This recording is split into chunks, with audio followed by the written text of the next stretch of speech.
Today's video is sponsored by our good friends at Famous Faces and Funnies, located in Melbourne, Florida. Check us out on Instagram, Facebook, and Twitter. As well as Docking Bay 94, located in beautiful Boca Raton, Florida. Check us out on comicsandgames.com. And lastly, Ian's Display Accessories, the best figure stands for iconic Kenner and Hasbro G.I. Joe and Star Wars, as well as Black Series and GI Joe Classifieds.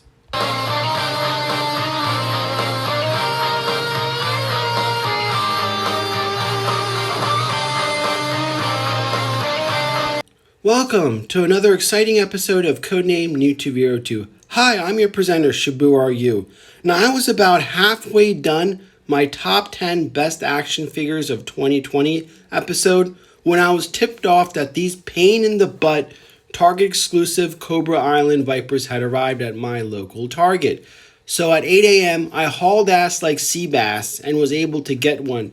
Now it goes without saying that I feel terrible that everyone that desires cannot get these. And I blame 50-50 Hasbro and the scalpers for this. And that is sad. I'm highlighting this cover because this is famed G.I. Joe artist Herb Trimpe's last cover before he sadly passed away. And so I want to acknowledge that fact while I'm doing this episode.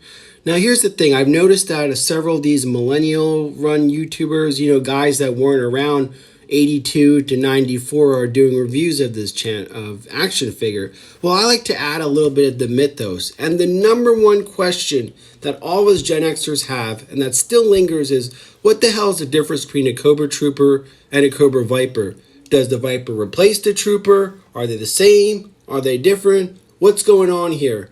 And of course, we have to look at Larry Hama. And the funny thing is, Larry Hama adds no help to this. Larry Hama has said that the Vipers can be generic term for all Cobra Troopers. Televipers will form comm specialists. His Vipers are attached to the armored branch. So basically, it's a no answer. There were 3 versions of this figure released during the vintage era. Of course, they all used the same mold. Of course, 86 we had version 1. Then in 89 we had the Python Patrol. And then in 90 we had version 3, the Sonic Fighters. Again, they all used the same mold, just different color schemes. And no matter what, I still think it looks badass. So I mentioned that Larry Hama didn't give us really a concrete answer. And then when you look at the order of battle, that doesn't help either. And that states that if you want to get anywhere in Cobra, you have to start as a Viper. Basically saying you start at the bottom of the ladder and then you work your way up in Cobra. The funny thing is that, I believe, like a lot of people, that the Cobra Viper and Trooper are actually 2 separate units. Like boots on the ground for the Marines and Army respectively. Each will branch off to a different specialty. So you start as a Viper and you end up as a Televiper. Or you start as a Trooper and then you go up to become an Eel. Just use your imagination and have fun with it at this point. Alright, so the first appearance in the cartoon was actually a part 2 of Arise Serpentor Arise. Now, the introduction of the Viper was kind of overshadowed by the bats that were prominently featured in part 1. And it seemed like Sunbow and Hasbro were pushing the bat concept more than the Viper, because at this point, you could actually shoot and kill a bat where you couldn't really do that with the Viper or Cobra Trooper. And of course, their aim was just as bad as the Troopers. Now, the next and most important is their first comic book appearance. Now, this is a little tricky. Now, I went through all my issues, and I believe that their first appearance was in G.I. Joe Special Missions number 7, where they were actually under the command of the Baroness. Again, I'm 95% sure of this, but if you know otherwise, then please leave a message on the comment below, and I'll look into it to confirm that. Now, their first Raha appearance was actually in issue number 69. To page 69. 69. Again, their appearance in this issue took second stage compared to Destro and the Iron Grenadiers prominently featured in that issue. So now that we got a little bit of the mythos out of the way, let's take a look at this action figure. Now the setup is similar to the earlier releases, the earlier Target Cobra Island releases. The box art is done by artist Anthony Petrie.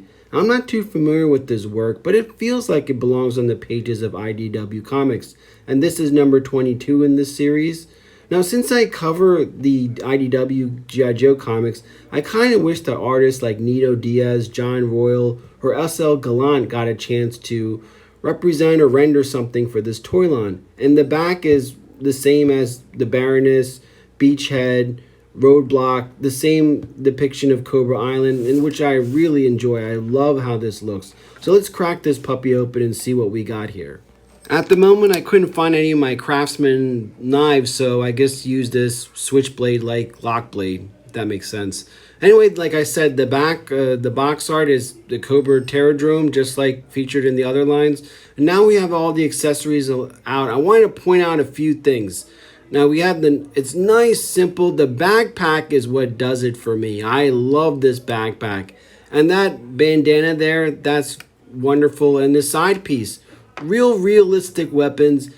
Big improvement from the Nerf gun that we got with Beachhead. I actually like this, and I think, but man, that backpack, that is the shiz right there. And I think that bandana is a nice touch. The other thing is his glasses, his goggles. You know, those things, I already lost mine. I think it fell over and my wife vacuumed it, so I have to go through the trash and find it. Yeah, you're going to have to put some type of glue or something to keep that bad boy on, because that thing falls apart. And again, if you look at the detailing of this figure, is phenomenal. It really is an excellent modern representation of the figure. And here we have version 1 and the Cobra Island side by side, and you could see it is almost spot on. I really dig this, and I enjoy this very much. I cannot emphasize enough the need to keep an eye out on those goggles, because it's probably going to be the easiest thing to lose in this line besides Roadblock and Pimp Daddy Destro's sunglasses. But again, looking at the sculpt, it is freaking phenomenal. It's so beautiful. I can't stop raving about it. And, you know, you take something as iconic and beautiful as the version 1, and, you know, finally this is a done right classifieds figure that, you know, is a home run right off the bat. Now, at this particular junction of the video, I want to have a little bit fun with this action figure and actually pair him with his contemporaries. So right off the bat, let's start with the Cobra Trooper. And again, they look great together. I mean, this is beautiful. And the better thing to note is that the regular Cobra Troopers will be available in a couple months. So until then, we have to stick with this Target exclusive. But again, here is version 1 and the classified. And of course, now we're dealing with the head snake himself. Again, he looks awesome. Beautiful. I got to find those goggles. Again, I can't not emphasize that enough. And here's the entire lineup of the Target Cobra Island, minus Firefly, which I'm waiting to arrive in my neck of the woods. I know some people in the West Coast and Northeast have already gotten him, but down here in Florida, we're still waiting. And they look great, and you can imagine all the wonderful storylines that be unfolded from all of this. Now, I wanted to end this episode by circling back to our initial big question. And if you follow my channel regularly, you know that we just finished issue number 275, part 10 of the epic Snake Hunt storyline. And in that, we had G.I. Joe converging onto Springfield. And more proof is that we saw Cobra Vipers and Cobra Troopers fighting together as separate units against G.I. Joe. So that's more further proof that they are in fact two different distinct units, and that even though they're probably on the same par, but they're different units. Well, I hope you enjoyed this episode, and I hope you keep on following my little channel. We're going to go back to the comics, and I think I'm going to have that epic top 10 best action figures of 2020 probably up next week. So that's something to look forward to. And we're going to feature all lines. So that's something to make note of. And of course, you know, I would love to hear comments and suggestions on this. Well, this is GIJoe signing off.